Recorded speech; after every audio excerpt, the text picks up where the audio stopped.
Jamie Dornan, I would give everything I have to be with Dakota Johnson. In an interview with a famous film magazine, Jamie Dornan, a man who always kept a quiet and calm image, made a confession that made Hollywood explode. If I could go back, I would trade my reputation, my career, my fortune, even everything I had, just to be with Dakota Johnson. Number 1 expected the man who once had a happy family, who was once considered a cold gentleman in real life, to say this. But for Jamie, silence has become a burden, and the love he once buried deep in his heart has come to be spoken, albeit late. The first fateful days, they first met at the casting for the movie 50 Shades of Grey. Dakota Johnson, with a quiet gaze and a smile as thin as the early winter mist, walked into the audition room. Jamie was holding the script, skimming it, thinking about dinner at home with his wife.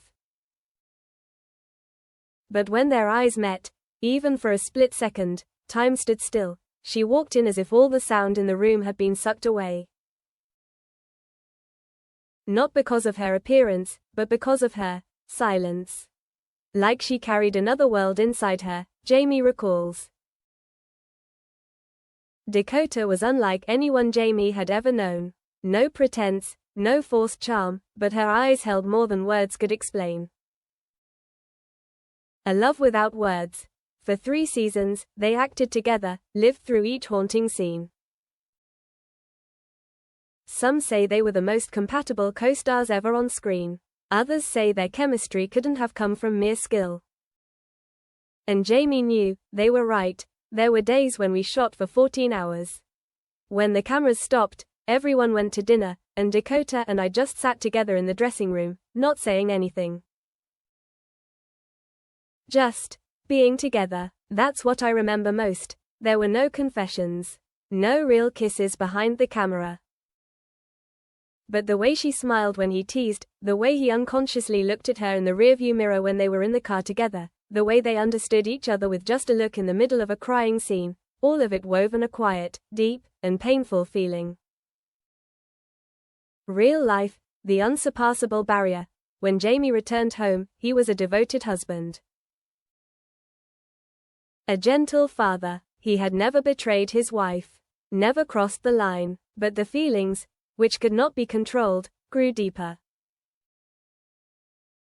Dakota had her own life too.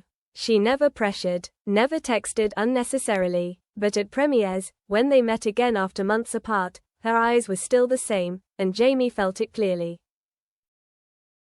I had a recurring dream. We were walking in Venice, hand in hand, no one knew who we were. I woke up feeling guilty, but at the same time not wanting to forget the dream. When the film ended, they drifted apart. There was no more reason to see each other. No more reason to be near each other. Jamie went back to Emilia. Dakota went to film in Europe. But they both knew, there was a part of their soul that the other had kept. Years later, eyes still looking at each other. Once by chance at a BAFTA awards ceremony, Jamie was chatting with a friend when Dakota walked in. She was wearing a classic black dress, her hair down, and her smile was still as gentle as ever. They didn't talk much, they just stood next to each other in a group photo. But when the flash went off, Jamie turned his head. So did Dakota. Their eyes met, just for a few seconds. But Jamie knew, if there weren't cameras, if there weren't hundreds of eyes around, then surely, he would have walked over. I don't know if it was love or what, but I've never looked at anyone else that way. And I believe she has, too. A late confession. Years later, when his children were grown, Jamie began writing his film memoir.